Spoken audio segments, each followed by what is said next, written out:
Assalamualaikum warahmatullahi wabarakatuh.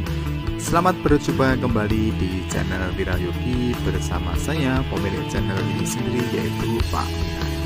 Khususnya pada mata pelajaran Administrasi Infrastruktur Jaringan. Pada kesempatan kali ini, kita akan belajar tentang konsep manajemen bandwidth. Saat ini, setiap orang sudah menggunakan internet. Kita sebagai teknisi atau calon teknisi jaringan yang mengurusi internet harus paham dan kompeten tentang manajemen bandwidth. Nah, apakah bandwidth itu? Bandwidth adalah ukuran banyaknya informasi yang dapat mengalir dari suatu tempat ke tempat yang lain dalam suatu waktu tertentu. Satuan bandwidth adalah bps atau bit per second. Artinya, jumlah bit yang dapat mengalir tiap detik melalui suatu media. Nah, bit ini bukan byte ya. Ayo, kamu ingat nggak apa beda bit sama byte? 1 byte itu ada 8 bit. Di dunia internet, kita akan sering mendapati satuan bandwidth ini juga dalam kilobit per second atau kbps. Contohnya 512 kbps atau 512 kilobit per second. Nah, coba kamu hitung, berapakah itu 512 kbps jika konversi ke byte? Nah, ternyata konsep bandwidth itu tidak cukup untuk menjelaskan kecepatan jaringan dan apa yang sebenarnya terjadi di jaringan. Karena itu, dimunculkanlah konsep throughput. Throughput mempunyai satuan dan rumus yang sama dengan bandwidth, tapi lebih pada menggambarkan bandwidth aktual atau yang sebenarnya terjadi. Dengan dasar, yang pertama, waktu tertentu. Yang kedua, kondisi dan jaringan internet tertentu. Yang ketiga, file dengan ukuran tertentu. Untuk mengetahui beda throughput dan bandwidth, kita perlu membandingkan keduanya. Misalnya, kita ambil waktu download sebagai besaran yang akan kita ukur. Nah, waktu download terbaik itu rumusnya adalah waktu download terbaik sama dengan ukuran file dibagi dengan bandwidth. Kemudian selain waktu download terbaik, ada juga waktu download tipikal atau waktu download yang sebenarnya terjadi atau seringnya terjadi. Nah, rumusnya gini, waktu download tipikal sama dengan ukuran file dibagi dengan throughput. Contoh kasus, diketahui sebuah jaringan mempunyai bandwidth 64 kilobit per second. Seorang user mendownload file ukuran 128 kilobit. Kecepatan yang diinginkan adalah ukuran file dibagi bandwidth, yaitu 128 dibagi 64, yang menghasilkan 2 detik. Namun, ternyata file terdownload dalam waktu 8 detik. Nah, dengan demikian, throughput alias bandwidth aktual atau bandwidth yang sebenarnya adalah 128 kilobit dibagi 8 detik, yaitu 16 kilobit per second. Nah, itu tadi konsep dasar tentang manajemen bandwidth, yaitu tentang bandwidth dan throughput. Nah, kita akan masuk ke bahasan selanjutnya, yaitu mengapa sih kita perlu memanajemen bandwidth?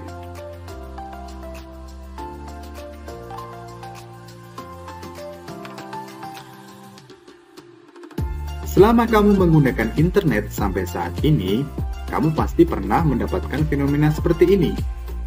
Bandwidth-nya besar, tapi kok koneksinya lambat? Ini karena apa ya?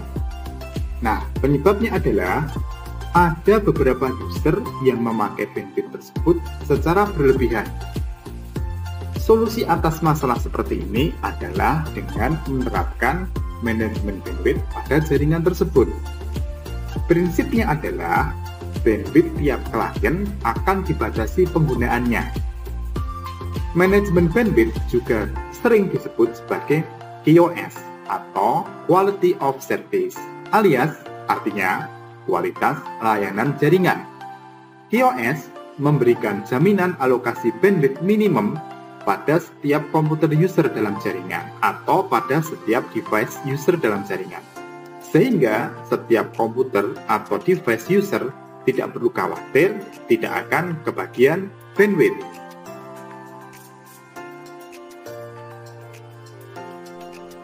Pada pembelajaran kali ini, media yang akan kita gunakan untuk belajar manajemen bandwidth adalah router board dari MikroTik. Ada dua cara pengaturan manajemen bandwidth di MikroTik secara mendasar. Yang pertama adalah Simple Queue, yang kedua adalah Queue Tree. Simple Queue merupakan cara yang termudah, diterapkan pada jaringan skala kecil sampai menengah untuk pengaturan pemakaian bandwidth, upload dan download setiap user. Sedangkan Queue Tree lebih rumit. Queue Tree dapat digunakan untuk melakukan pembatasan bandwidth berdasarkan grup, bahkan secara hierarki. Fitur Mangle di firewall untuk Queue Tree ini haruslah digunakan. Sebelum lebih lanjut membandingkan antara Simple Queue dan Queue Tree, kita perlu mengenal dua rate atau alokasi bandwidth, yaitu CIR dan MIR. CIR atau Committed Information Rate adalah alokasi bandwidth terendah yang bisa didapatkan oleh komputer user jika traffic jaringan sangat sibuk. Seburuk apapun keadaan jaringan, device user tidak akan mendapatkan alokasi bandwidth di bawah CIR. MIR atau Maximum Information Rate adalah alokasi bandwidth maksimum yang bisa didapatkan oleh komputer atau device user. MIR biasanya akan didapatkan user jika ada alokasi bandwidth yang tidak digunakan oleh user lain. Dengan kata lain, jika masih ada bandwidth yang tersisa setelah semua klien mencapai limit add, maka klien bisa mendapatkan bandwidth tambahan hingga maximum limit. Kembali ke Simple Queue, untuk mengkonfigurasi Simple Queue, kita tinggal menentukan alamat IP spesifik sesuai dengan network IP masing-masing klien. Simple Queue ini mempunyai kekurangan, yaitu CIR maupun MIR nanti besarnya akan sama. Kalian akan bisa memperhatikannya ketika kalian nanti sudah praktek.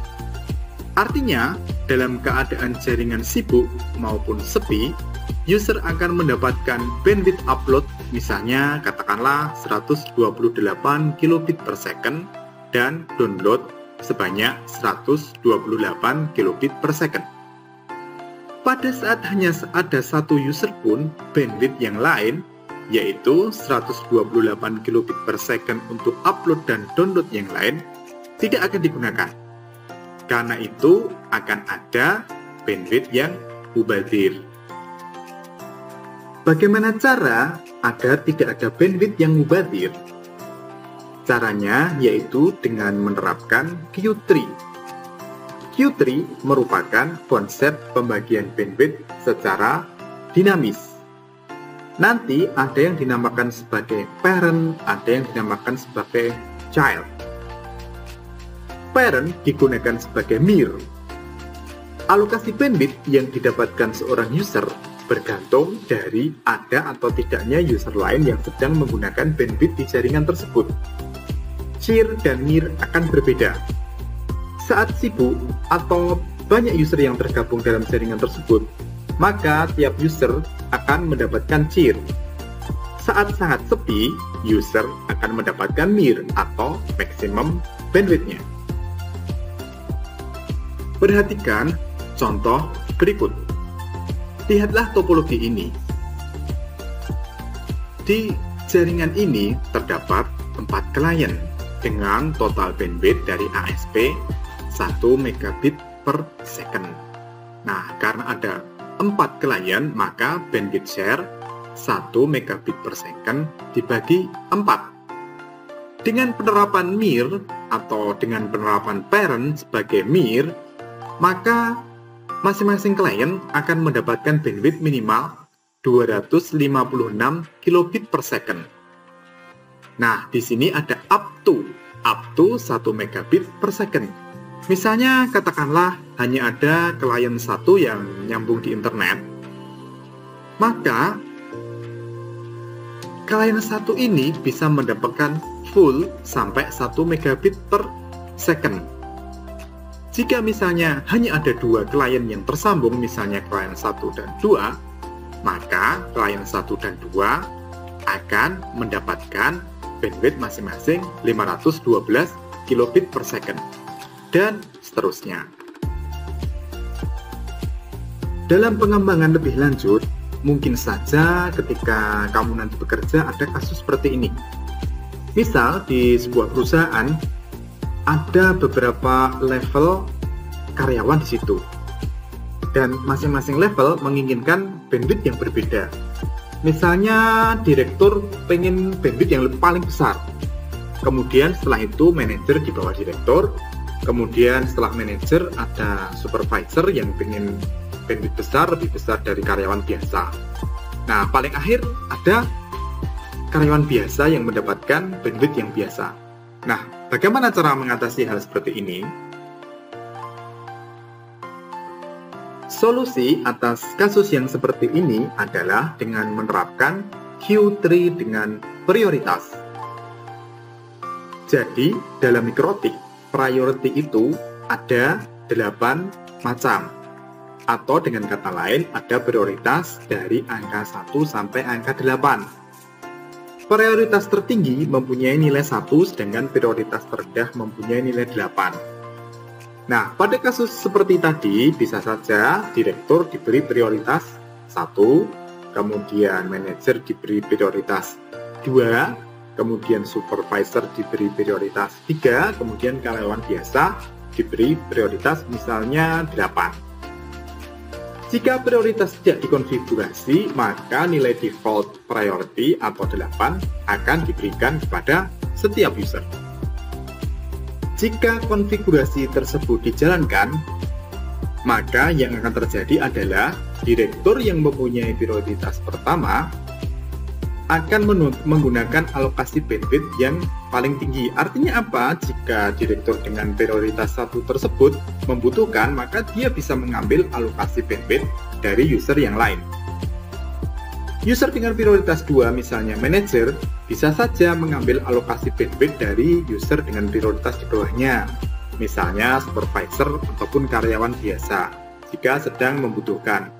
Namun, user dengan prioritas 2 ini, yaitu para manajer, tidak dapat mengambil alokasi bandwidth yang sedang digunakan user dengan prioritas pertama, yaitu direktur. Demikianlah konsep manajemen bandwidth beserta penerapannya di mikrotik melalui Simple Q, Q3, dan Q3 dengan prioritas. Setelah ini, kalian akan belajar menerapkan atau mengkonfigurasi manajemen bandwidth ini baik dengan Simple Q maupun Q3, maupun yang terakhir nanti adalah Q3 dengan prioritas. Masih semangat? Oke, selamat belajar!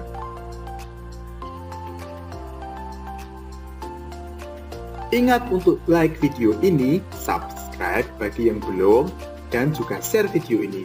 Jika kamu masih ada pertanyaan atau ada tanggapan, silahkan ketik di kolom komentar. Terima kasih. Kalian juga bisa menonton video-video saya yang lainnya sebagaimana tertera di layar. Kemudian agar jangan sampai ketinggalan video-video menarik dari saya, baik tentang pembelajaran TKJ maupun tema-tema lainnya mendatang, klik subscribe channel saya dan nyalakan loncengnya. Terima kasih.